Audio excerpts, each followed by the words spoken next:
Chapter 1.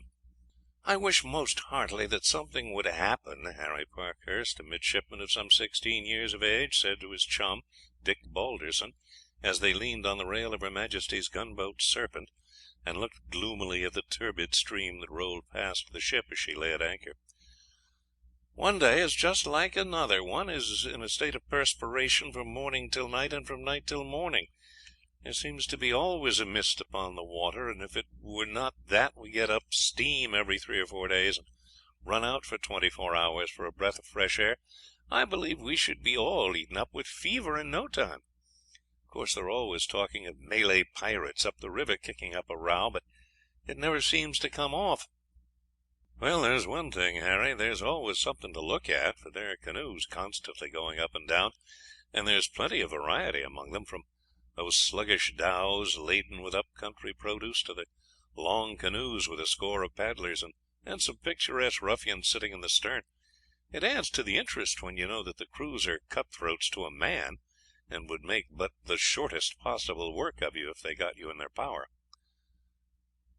"Yes, Dick, look at that canoe coming up stream. What a good looking chap that is in the stern, though by the way he scowls at us I can quite believe he would, as you say, cut our throats if he had the chance. That's a pretty little child sitting by him, and what a gorgeous dress she has.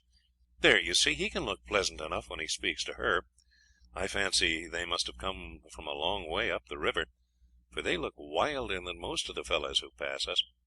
Oh, if that fool who's steering her does not mind what he's about, Dick, he'll either run into that canoe coming down, or else get across our chain. There, I told you so." The man at the tiller was, in fact, looking with mingled curiosity and hostility at the gunboat that he was passing but a few yards away, and did not notice a canoe, manned by 6 rowers, that was coming down with the stream, taking an oblique course across the bows of the Serpent, and was indeed hidden from his view by the hull of the vessel, until he passed beyond her. Then there was a sudden shout and a yell from a dozen throats as the 2 canoes came into collision, the one proceeding up the river being struck on the quarter with a force that almost cut her in two, and in an instant her occupants were in the water. As the Malays, of course, were to a man almost as much at home in the water as on the land, the accident would have had little effect beyond the loss of the boat and its contents, had it not been that the stern of the other craft struck the Malay chief with such force as to completely disable him, and he would have sunk at once had not 2 of the boatmen grasped him and kept his head above water. Harry Parkhurst explained, "What has become of the child?" and he and Dick Balderson both leaped on to the rail, throwing off their jackets as they shouted to the men to lower a boat. Nothing could be seen of the child until, after half a minute's suspense, a little face suddenly appeared in the swirl of the muddy water some 15 yards from the vessel's side. It was gone again in an instant, but as it disappeared both lads sprang from the side, and with a few strokes reached the spot where they had seen the face disappear. Then they dived under water and soon grasped her. As soon as they came to the surface, a sailor who had seized a coil of rope flung it to them, and grasping it they were quickly by the side of the gunboat. A minute later some sailors, who had at once tumbled into a boat on the alarm being given, came up. The child was first handed into it, then the midshipmen scrambled in, and by their directions 2 of the sailors, standing on the thwarts, lifted the child high above their heads to the hands of the men leaning over the bulwark. Dick said, "Take the little thing to the doctor. Now, lads, row on. Let's pick up some of those Malay fellows." A babel of shouts and sounds rose from the water. The bow of the second canoe had been stove in, and she also had sunk to the water level. A fierce fight was going on between several of the Malays. The chief, who was being supported by 2 of his crew, was shouting furiously, and others of his men, in obedience to his orders, were diving under water. Harry turned to the gunboat and called to the men to bring Soh Hay, the interpreter, to the side. A minute later the man was hustled to the rail. Harry shouted, "Tell that chief that we've got his child safely on board." Again and again the interpreter called out, but it was some time before he could make the chief pay attention to him. As the latter caught the purport of his words, his face changed at once, and after calling to his men to desist from their search, his head sank onto the shoulder of one of the men supporting him, and he evidently lost consciousness. Harry said, "He's badly hurt, Dick. We'd better get him on board too. Old Horsley was wishing this morning that he had something to do beyond administering doses of quinine to the men. Taking the tiller, he brought the boat alongside the chief, and four of the sailors, directed by Dick, gently raised him from the water and laid him on the bottom of the boat. Blood was flowing freely from an ugly gash in his face, and it was evident from the manner in which his left arm hung limp as they lifted him up that either the shoulder or the arm itself was broken. Dick said, "Get him alongside at once, lads. I expect he's more injured than we see. The other fellows will be all right. They can all swim like fish." In 2 or 3 minutes the injured man was laid down under an awning over the foredeck of the cruiser, and the surgeon at once came up. "How is the child, doctor?" "She is still insensible," he said, "but she will soon be all right. I can't discover any injury, and I think it likely that it was the sudden shock, and perhaps a knock against the side of the boat, that stunned her, for I have no doubt she could swim, small as she is. This is a much more serious affair. He has an ugly gash in his temple, his collarbone is broken, and," he went on as he passed his hands down the patient's side, "he has 2, if not more, ribs broken." "Well, we will leave him to you, doctor. There are a lot of these fellows in the water, and I suppose they must be brought on board until we can get a boat to take them safely ashore." In a few minutes 18 Malays were brought to the side, and the 2 canoes, which were floating level with the water, were towed up and fastened by a rope to the stern of the gunboat.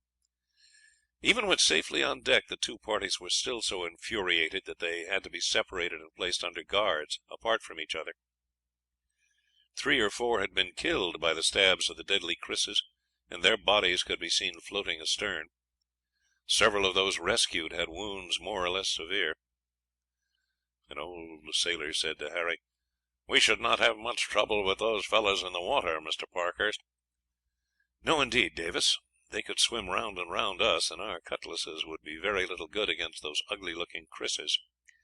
If we were to leave them to ourselves, they'd fight it to the death. After all, it was no one's fault in particular. Mr. Balderson and I were watching them.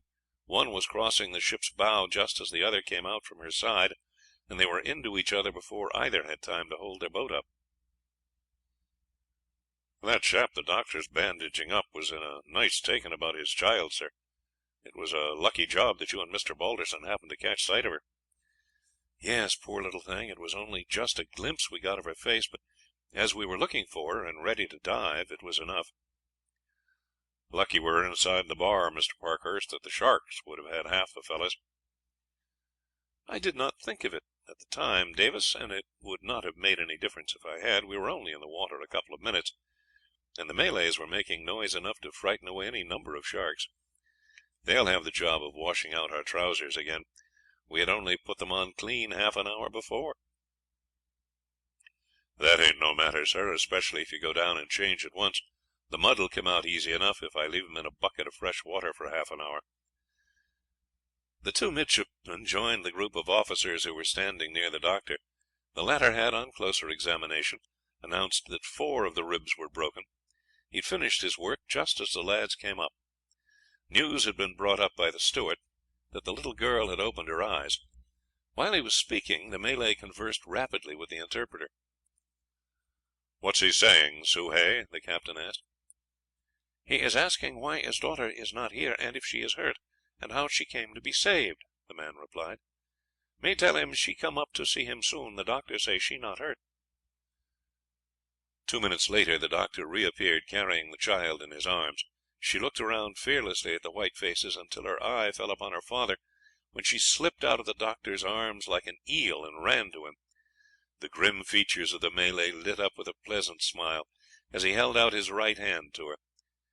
She was a strange little figure, for the doctor had not waited to obtain any suitable garments for her, but had wrapped her up in one of the signal flags, which the child herself had wound round her waist and over her shoulder like a native sarong. The doctor said, "You tell him, Soh Hay, that he must not talk to her. If he keeps quiet he will get well in short time. If he talk he ill many days. But I will let him say a few words to her now." The Malay's eyes passed over the group of officers and rested on the 2 midshipmen, whose wet clothes showed that they were the officers who had, as the interpreter had told him, dived in and rescued the child. He said something to the interpreter. "Malay man want to speak to you, young gentleman," the man said. He wished to thank you." "Tell him there's nothing to thank us for," Harry said hastily. "It was nothing more than taking a bath." "Yes, officer, he wishes to speak to you."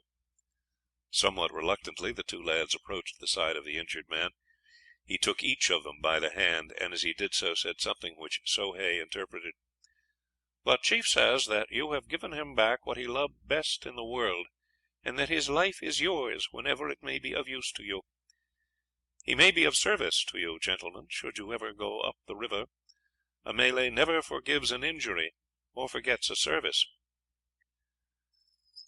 "Tell him we are very glad to have brought his little girl out of the water," Harry said, "and that if we ever go up the river we will pay him a visit." The chief was now laid in a cot, which was swung from the stanchions of the awning, while the little girl was carried away by the doctor, who laid her in a berth, gave her a cup of tea, which she drank obediently to his orders, but evidently regarded as being extremely nasty, and she was then told through the interpreter to go to sleep until her sarong had dried. A couple of hours later she was on deck again in her native garb and ornaments. The interpreter pointed out to her the two midshipmen who had rescued her, and she at once went up to them, and, slipping her hands into theirs, began to prattle freely. They were unable to understand what she said, but they took her round the ship, showing her the guns, and introduced her to Ponto, the captain's great Newfoundland, who submitted gravely to be patted by her, and to Jacko, the monkey, who was by no means disposed to be friendly, but chattered and showed his teeth, and to Julius Caesar, the negro cook, who grinned from ear to ear, and presented her with some cakes from a batch which he had just made for the captain's table. The rest of the Malays had already left the ship. Two native boats had been hailed, and in these the two parties of Malays had taken their places, and with their boats towed behind had been rowed away, the captain giving strict instructions that they were to be landed on opposite sides of the river. The little maid speedily became a general pet on board the Serpent, and was soon the proud possessor of several models of ships, two patchwork quilts, several carved tobacco boxes, and other specimens of sailors' handiwork. Small as she was, she had evidently a strong idea of her own importance, and received these presents and attentions with a pretty air of dignity, which at once earned for her the title of the Princess. On the second day after the accident, the chief's boat came off from the shore, the damage having been speedily and neatly repaired. Little Bahi stood on the top of the accommodation ladder as they approached, and addressed them with great asperity, using much gesticulation with her arms. "What's she saying, Soh Hay?" Dick Balderson asked. "She is telling them that they are bad men to let the boat be run down, that she is very angry with them, and they will all be punished."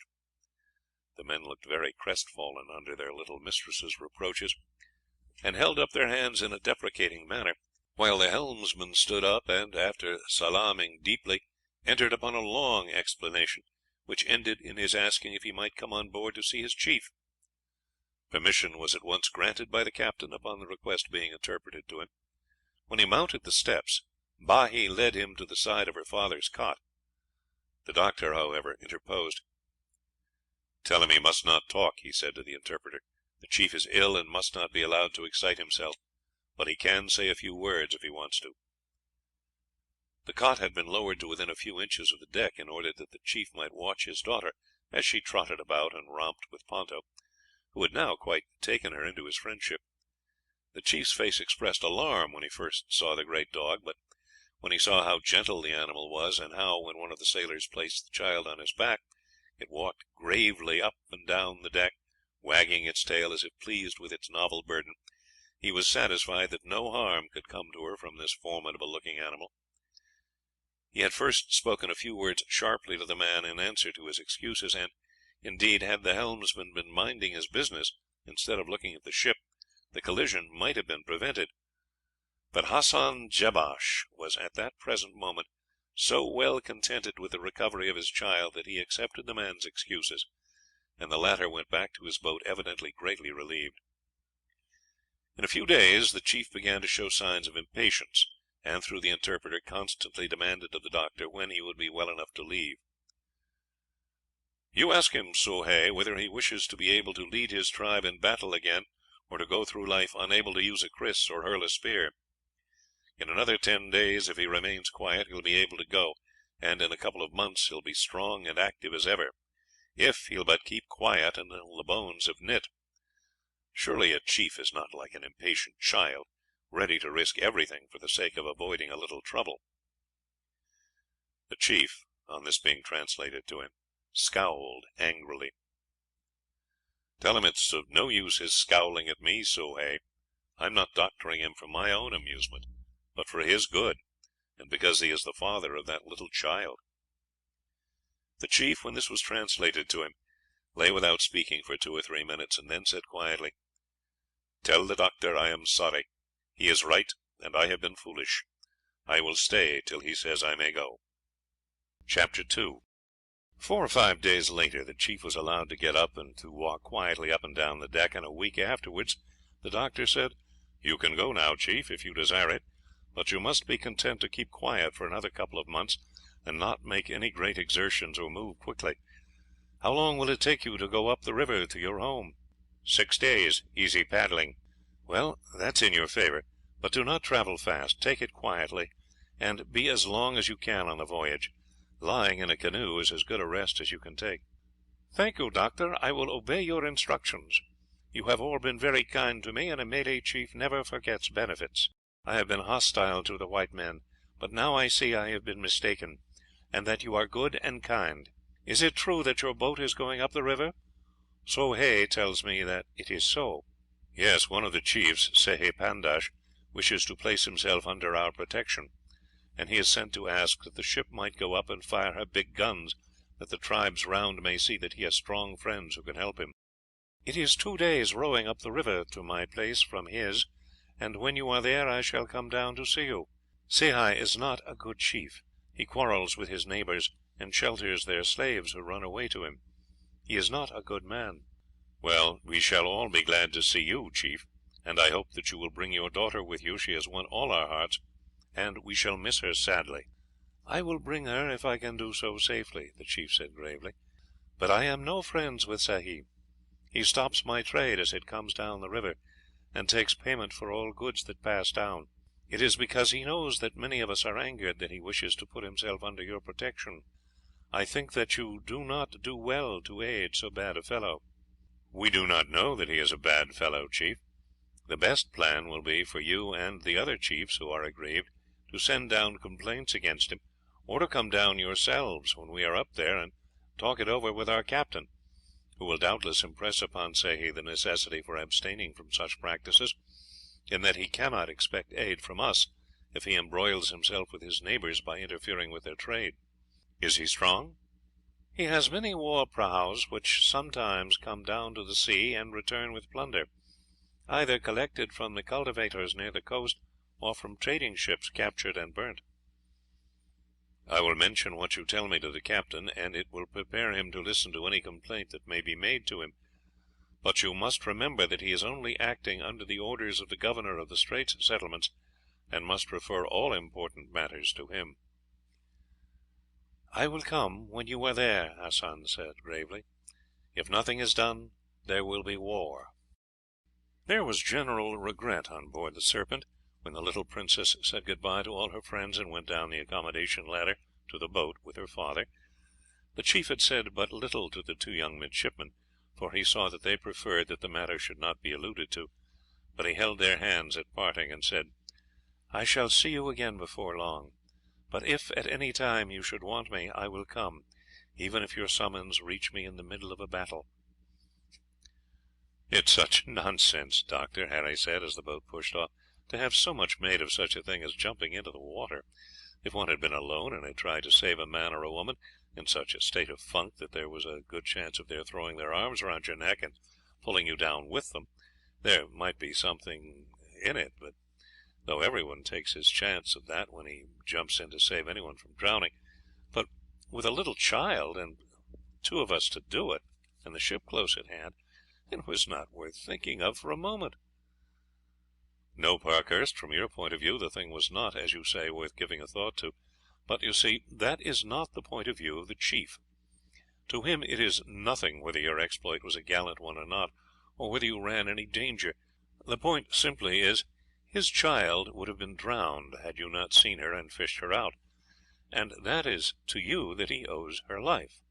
I think you have reason to congratulate yourselves on having made a friend who may be very useful to you. It may be that there will be trouble up the river, and if so, he might possibly be of real service to you. But in any case he may be able to give you some good hunting and fishing, and show you things that you would never have had an opportunity of seeing without his friendship and assistance." "Oh, I did not think of that, Doctor. Yes, that would certainly be a great thing."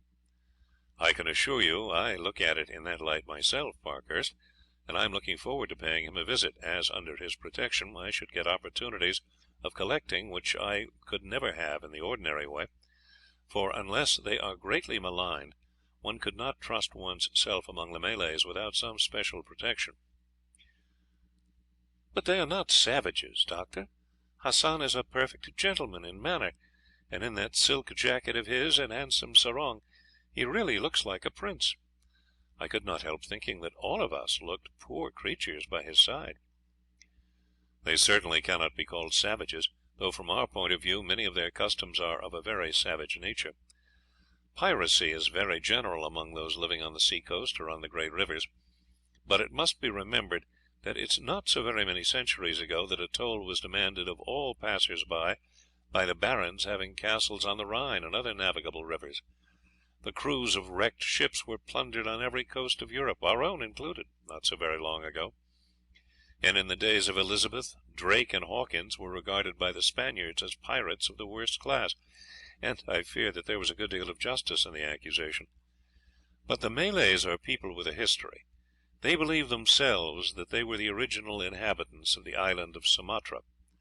However, it is certain that in the 12th century they had extended their rule over the whole of that island and many of its neighbours, and in the 13th had established themselves on this peninsula, and had founded an empire extending over the greater part of the islands down to the coast of Australia. They had by this time acquired the civilization of India, and their sultans were powerful monarchs. They carried on a great trade with China, Hindustan, and Siam, and their maritime code was regulated and confirmed as early as 1276 by Mohammed Shah. "How is it that they have come to such grief, Doctor?"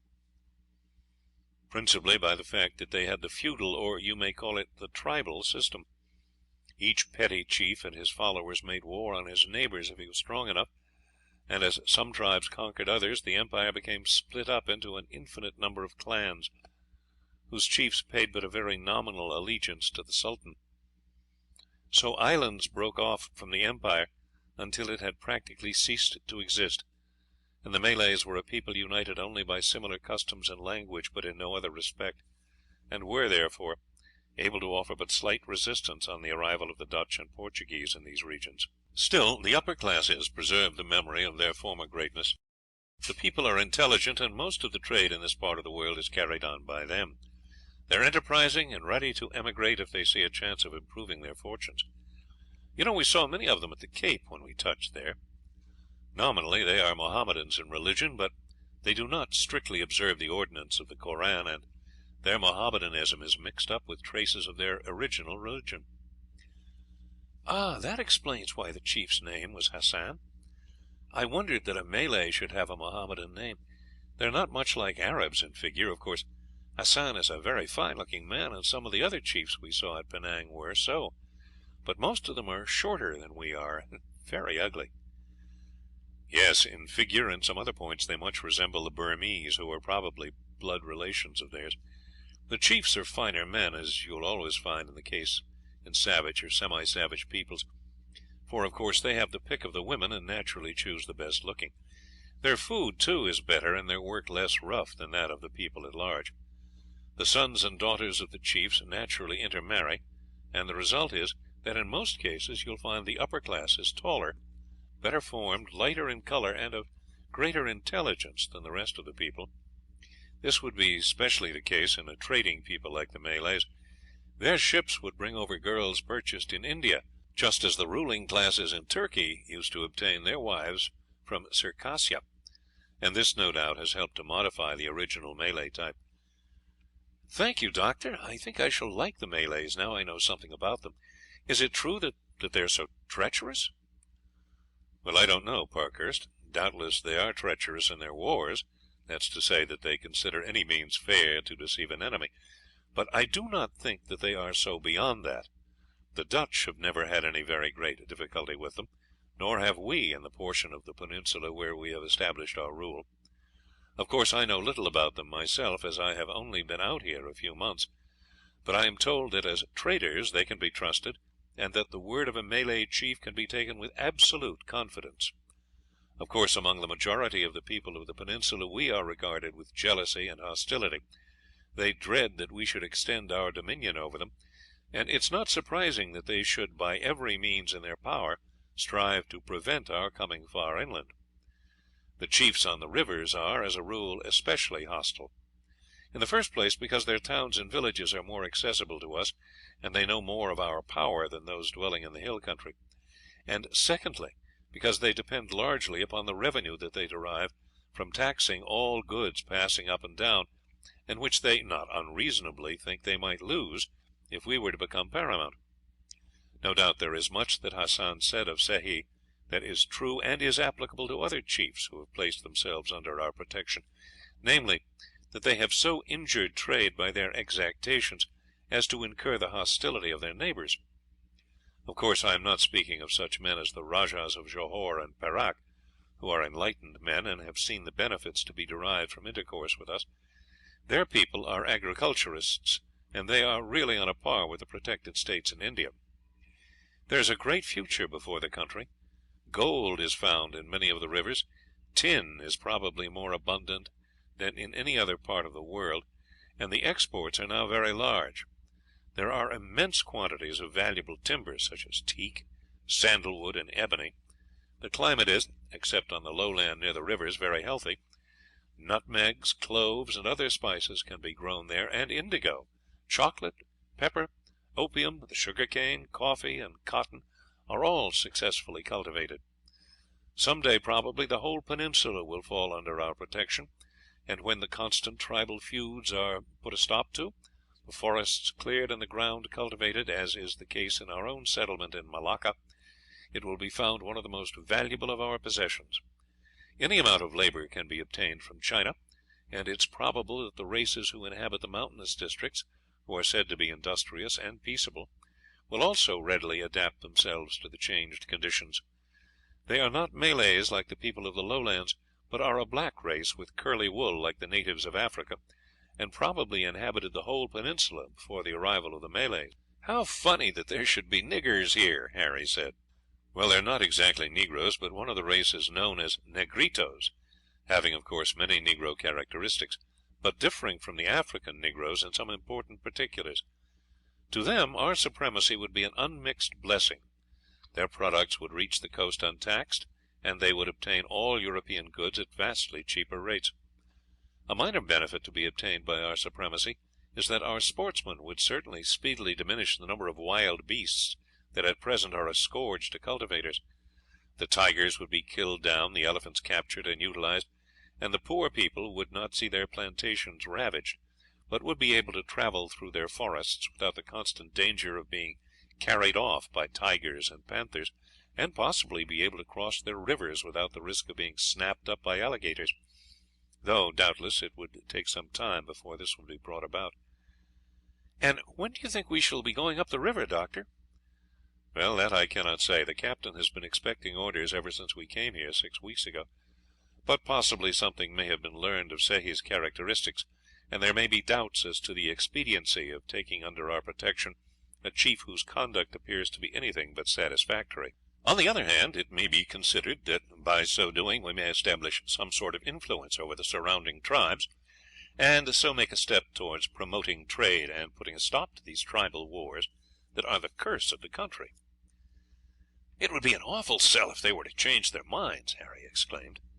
"I should be sorry myself, Parkhurst, for you know I am a collector, but I can tell you that you won't find it all sport and pleasure. You will have no cool sea breezes, there will be occasion for continual watchfulness, and perhaps long boat expeditions up sluggish streams, in an atmosphere laden with moisture and miasma." "One expects some drawbacks, Doctor." "You'll find a good many, I can tell you, youngster.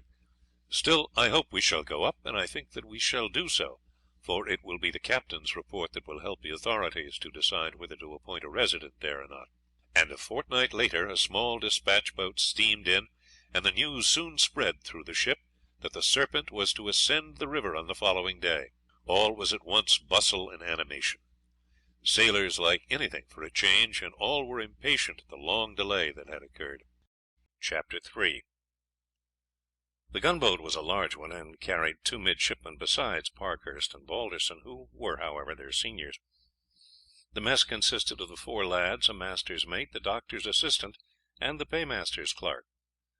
In the gun room were the three lieutenants, the doctor, the lieutenant of the marines, and the chief engineer.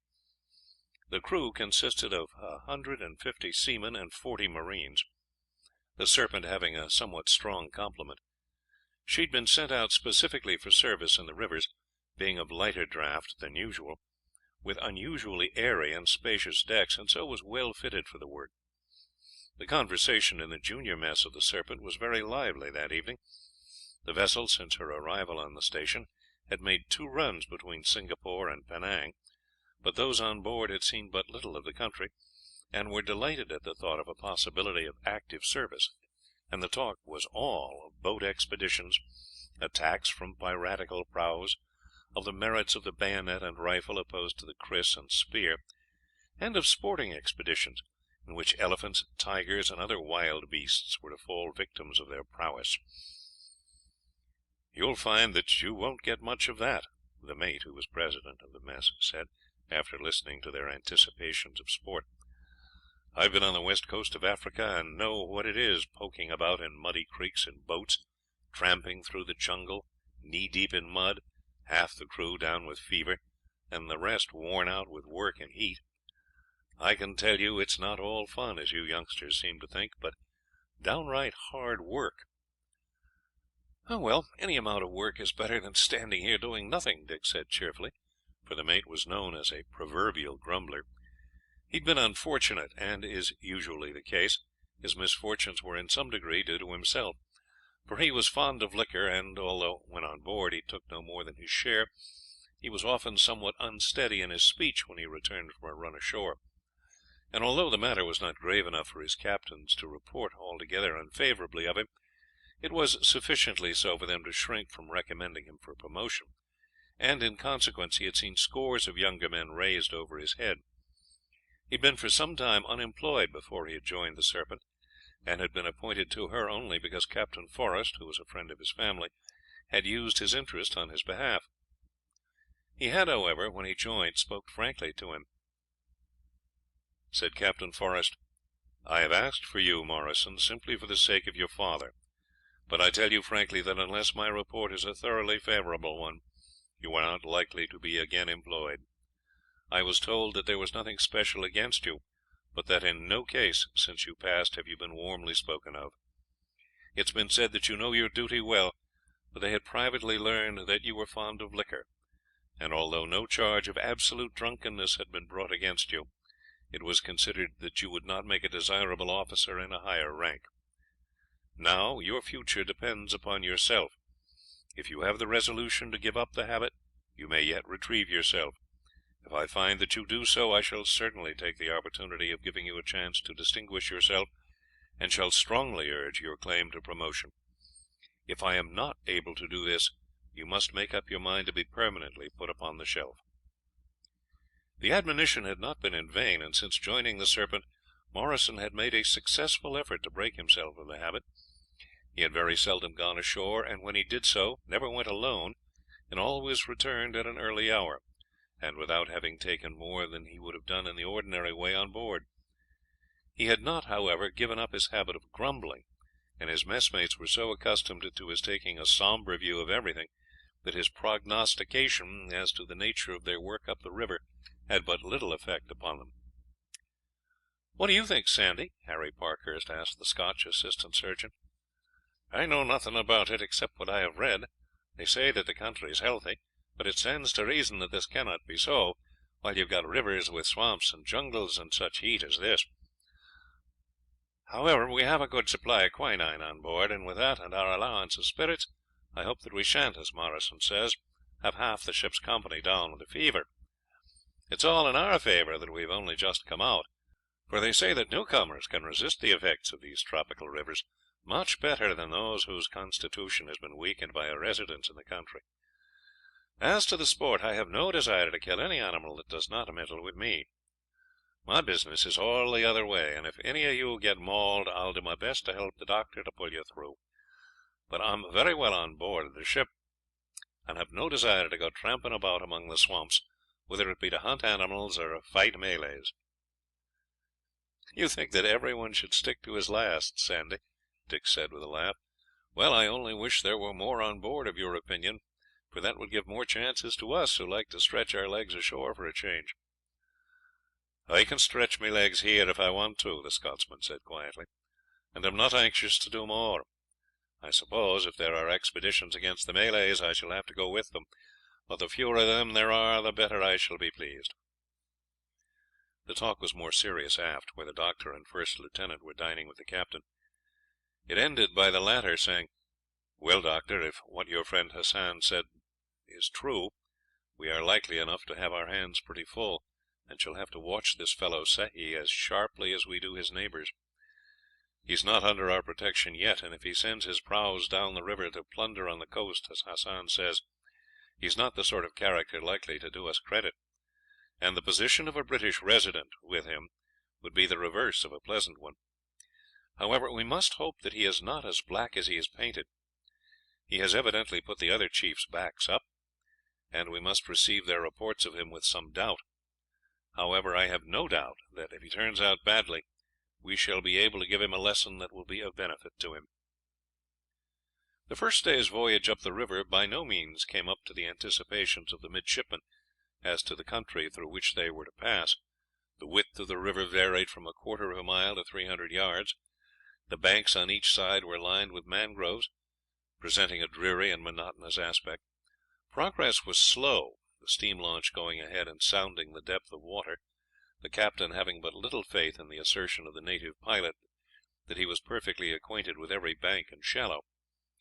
Being now the dry season, the tops of many of these shoals were dry, and numbers of alligators were lying half in and half out of the water, basking in the sun. Several of the officers who possessed rifles amused themselves by shooting at these creatures, but it was very rarely that any attention was paid to their firing, the balls glancing off the scaly armour without the alligators appearing to be conscious of anything unusual. There was more amusement in watching how, when the swell of the steamer rushed through the shallow water and broke on the shoals, the reptiles turned and scrambled back into the river, evidently alarmed at this, to them, strange phenomenon. "I should not care about bathing here, Davis," Harry Parkhurst remarked to the old sailor. "You are right, sir.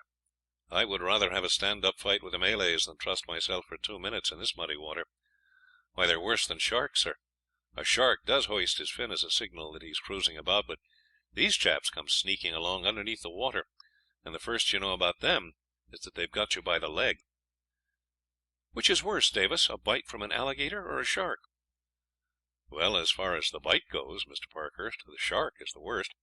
He'll take your leg off, or a big un will bite a man in 2 halves.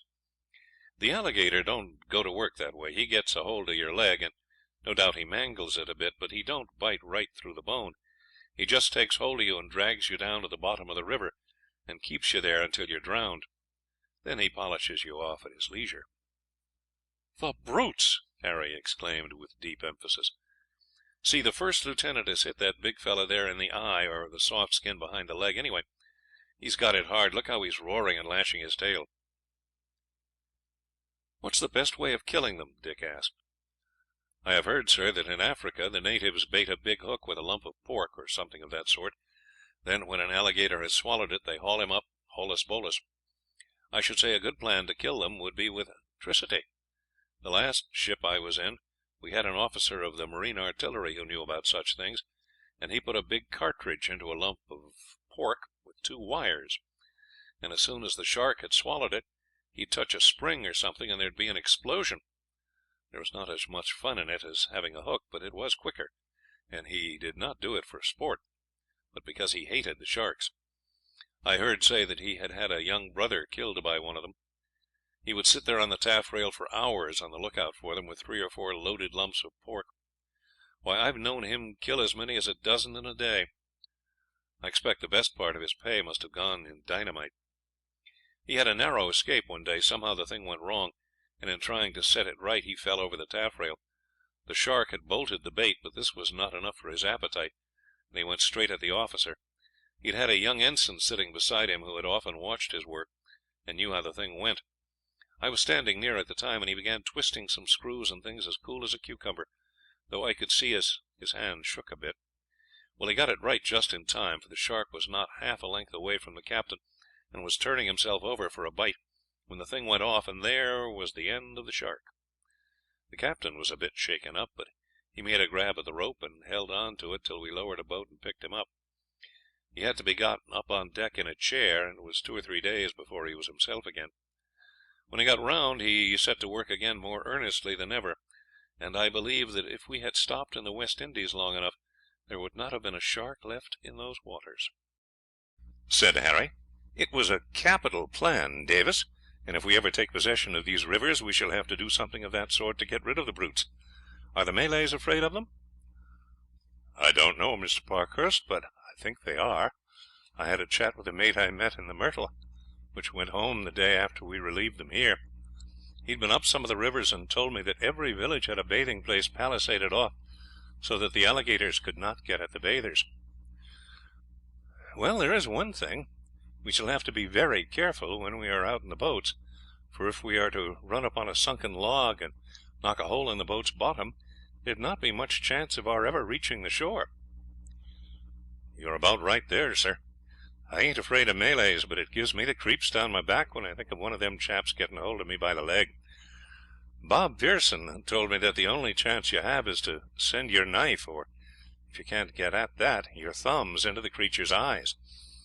But it would require a mighty cool hand to find the eyes with the brute's teeth in one's leg, and the water so thick with mud that you could not see an inch beyond your nose." "Well, I'll make a note of that anyway, Davis, and I will take a good look at the next alligator I see dead, so as to know exactly where to feel for its eyes." On the second day the scene changed. In place of the mangroves a dense forest lined the river. Birds of lovely plumage occasionally flew across it, and after they had anchored in the evening the air became full of strange noises. Great beasts rose and snorted near the banks. Sounds of roaring and growling were heard in the wood, and the lads, who had been so eager before to take part in a hunt on shore, listened with something like awe to the various strange and often mysterious noises. "What in the world does it all mean, Doctor?" Dick Balderson asked, as the surgeon came up to the spot where the 4 midshipmen were leaning on the rail. "It means that there's a good deal of life in the woods. That splashing sound you hear, with deep grunts and snorts, is probably made by a hippopotamus wallowing in shallow water, but it may be a rhinoceros or even a buffalo. That roar is either a tiger or a panther, and that snarling sound on the other bank is, no doubt, made by smaller animals of the same family, indulging in a domestic quarrel. Some of the other sounds are made by night birds of some kind or other, and perhaps by monkeys, and I fancy that distant vibrating sound that goes on without intermission is a concert of a party of frogs." "What is that?" as a shrill cry, as from a child, followed by a confused outburst of cries, chattering, and, as it seemed to them, a barking sound followed. "I fancy that is the death cry of a monkey," said the doctor. "Probably some python or other snake has seized it in its sleep, and the other noise is the outcry of its companions heaping abuse upon the snake, but unable to do anything to rescue their friend." "I don't think, Doctor," Harry Parkhurst said in a tone that was half in earnest, "that I feel quite so anxious as I did for sport in the forest, and certainly I should decline to take part in it after nightfall." "I can quite understand that, lad. At night all the sounds of a tropical forest seem mysterious and weird, but in the broad daylight the bush will be comparatively still. The nocturnal animals will slink away to their lairs, and there will seem nothing strange to you in the songs and calls of the birds. I should recommend you all to take a sound dose of quinine tonight. I have a 2 1/2 gallon keg of the stuff mixed, and any officer or man can go and take a glass whenever he feels he wants it. It would be good for your nerves, as well as neutralize the effect of the damp rising from the river. I should advise you who are not on the watch to turn in early. It's of no use your exposing yourselves more than is necessary to the miasma."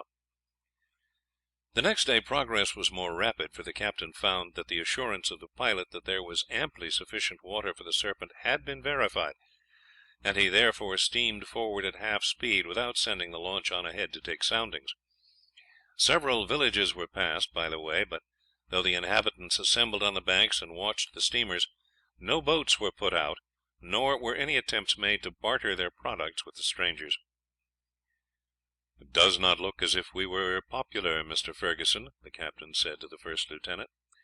"It may be that they object to our presence altogether, or it may be because they believe that we are going to the assistance of this Rajah Sehi.